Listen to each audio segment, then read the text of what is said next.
Гледате Бизнес старт по Bloomberg TV Bulgaria. Продължаваме с следващата ни тема и гост. Как се развива имотния пазар в България и Европа? Какви са съвременните техники за продажба на недвижима собственост и как социалните медии се използват за ефективен маркетинг? Ще попитаме Франсоа Ганьон, президент на компанията за недвижими имоти ЕРА Европа. Ганьон е в България, за да дискутира с представители на бранша съвременните техники за увеличаване на продажбите в силно конкурентна среда.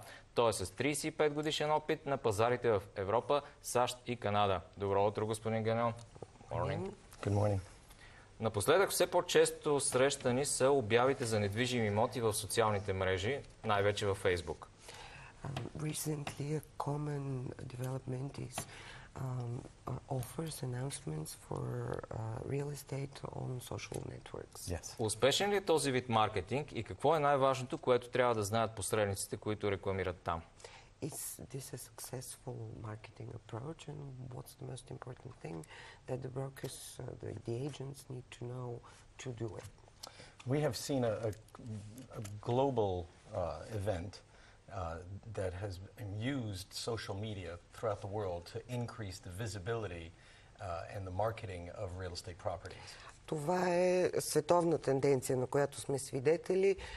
От целия свят вече социалните медии се използват и за предлагане и продажба на недвижими имоти. There was a time many years ago that Facebook was looked upon as something that children played with, or that people use just for fun to talk about parties and vacations, but that's definitely no longer the case. Имаше време, когато на Фейсбук се гледаше като на забавление за деца или на мрежа, в която хората просто да се забавляват, но това вече не е случая. And as a result of that, we are seeing a lot of marketing that's being done for property sales and purchases and rentals through Facebook, whether it be for professionals or private individuals. И като резултат виждаме все повече оферти и предложения, които се публикуват във Фейсбук за недвижими имоти, дали за продажба или за наемане, но хората вече използват мрежата или професионално, или лично. It's something that's very interesting because it enables you to reach a very wide variety of people that you would not be able to reach otherwise and at minimal cost. И това е интересно развитие, защото Фейсбук позволява да стигнеш до много хора на много ниска цена. Използва ли се и платформата Instagram за офериране на имоти? Най-вече за снимков материал. Also used for announcements and offering real estate properties. We're seeing the use visuals. We're seeing the use of Instagram by larger institutions, not so much private individuals or high-end properties. Also a little bit of the same with Snapchat. We're seeing that as well. But definitely Facebook is the one that is much more commonly used. And of course YouTube with the use of the videos. Използва се, но по-скоро за по-луксозни имоти и по-скоро от по-големи институции, от по-големи агенции, не толкова от обикновени хора. Също важи за Snapchat, но доста популярни ни са видеята в YouTube. А какво ще кажете за включването на маркетинговите кампании в Twitter и LinkedIn при оферирането на имоти? What about marketing campaigns on Twitter and LinkedIn? Marketing campaigns have typically not been done on Twitter and LinkedIn that we have seen. LinkedIn is very much used, of course, to make contact for professionals, to make contact, to further their careers, to change employment. It is typically the use that we have seen. And as well as Twitter, it's been used throughout Europe and all over the world, United States, mostly to communicate information on the part of directors and presidents and public opinion leaders as to what exactly is taking place in the market, not so much to market properties. Това, което по-скоро виждаме е, че LinkedIn се използва по-скоро за връзка между професионалисти в бранша, които търсят развитие на кариерата си или нови възможности за работа. Twitter от друга страна и в Европа и в Щатите се използва по-скоро от по-висшестоящи директори, президенти и лидери на обществено мнение, за да се обсъждат тенденциите на пазара. As a matter of fact, yesterday we did a training session for all of the ERA salespeople and brokers. We had over 100 of them who were present who wanted training on social media marketing in order to be able to better serve their clients, whether they be buyers or they be sellers. Всъщност ние точно вчера проведахме едно обучение за 100 човека, представители на мрежата на ЕРА, които точно това искаха, да научат как да използват по-добре социалните медии, за да обслужват по-добре клиентите си. Господин Ганьон, ако сравним имотния пазар в Европа с часовник, където 6 часа е най-ниската активност, а 12 часа е най-високата, къде се намират стрелките в момента? If we make this analogy and compare the market, the European market to a clock, where 6 is the lowest and 12 is the highest, where are the arrows now? That's an interesting analogy. We're probably at a 10. Интересна аналогия, може би на 10 часа. So the markets are definitely increasing and they're continuing to go up across Europe. What we have seen is since the beginning of the year, 2017, 2018, especially since we're halfway through the year, we're seeing an increase. However, in many of the countries, if we compare with 2017 year to year, there's a slight decrease that in 12 months view on the market.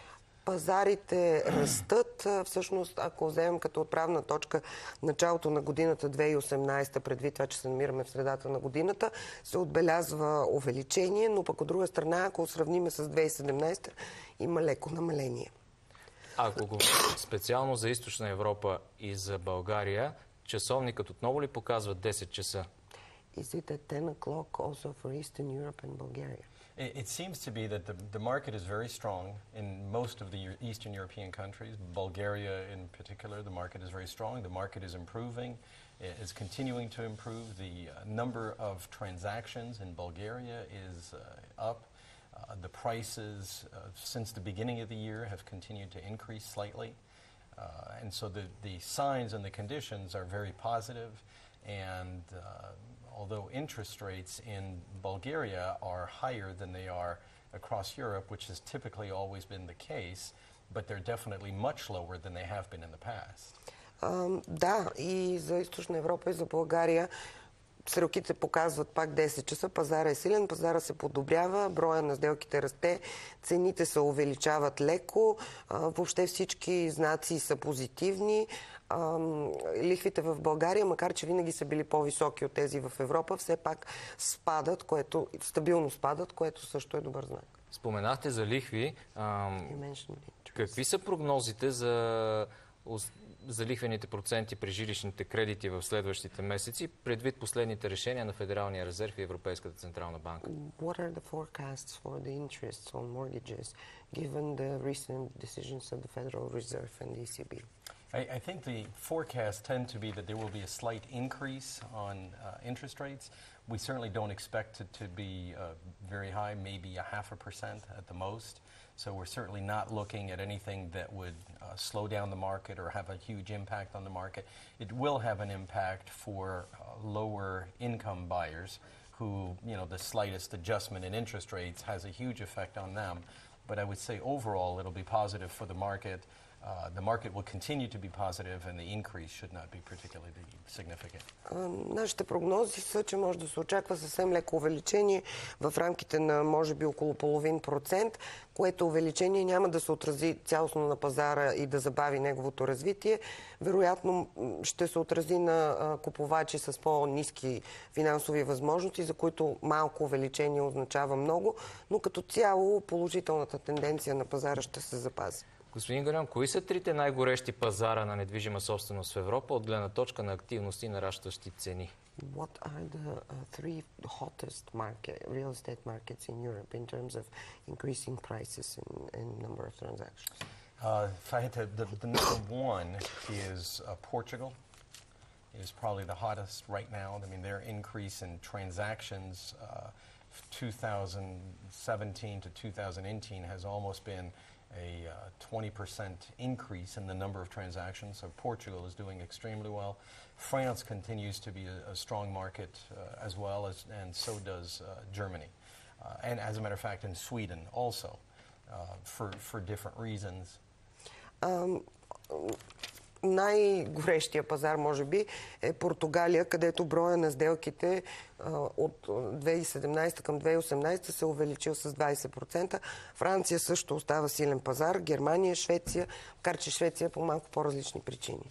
Portugal has had a very big increase, mostly due to their golden visa program, which has been extremely successful, number one, and to encourage potential buyers from around the world. They've had extremely high numbers of Asians that have come into Portugal to purchase properties, but also all types of Europeans. You've got areas, whether it be in Porto or in some Cascais in Portugal, where you've got pockets of different nationalities that have settled there.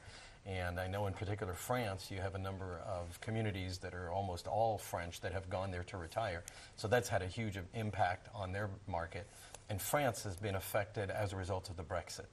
You've had many British who've decided to come to France. В Португалия основната причина пазара да се развива много добре е тяхната програма Златна виза, с която те се опитват да привлекат купувачи от други страни. Особено силно присъствие имат азиатските купувачи, но също така и много европейци. В много градове в Португалия, като Порто и Кашкаиш, има цели квартали, които вече са населени от европейци. Много французи всъщност купуват имоти в Португалия, за да се пенсионират там. Във Франция пък пазара се повлиява от това, което се случва около Брекзит. България има изключително лоша демографска статистика. През 2017 година населението е намаляло с близо 52 000 души. Как тези процеси ще влияят на имотния пазар в следващите години? In Bulgaria there is a downward demographic trend. We are losing population by 52,000 people a year. How do you think these developments will affect the market? Well, inevitably, when you decrease the demand, then that has an effect on the prices, and it has an effect on market conditions. It's inevitable. The only comment I would make is I think that as a result of immigration policies in Bulgaria, perhaps you have not had the influx of immigrants that other European countries have had, which is not necessarily a bad thing. I think some of the countries in Europe have looked towards immigration to solve their decreasing population situation, which in many countries has been very painful, unfortunately, because it perhaps was not handled as well as it could have been handled. And I think if the situation is handled better and well in Bulgaria, then at that point you could eliminate the downward trend, but do it in a much more orderly fashion so that the citizens are not affected. Да, неминуемо е, когато намалява населението, да намалява търсенето, това да се отразява на цените и на пазарните условия. Ако мога да си позволя един коментар, политиката по приемане на мигранти на България е малко по-различна, в резултат на което тук няма голям приток на мигранти, което не е случая в други европейски страни, които всъщност се опитват да решат своите демографски проблеми чрез привличане на мигранти, и това води до някои доста болезнени процеси там.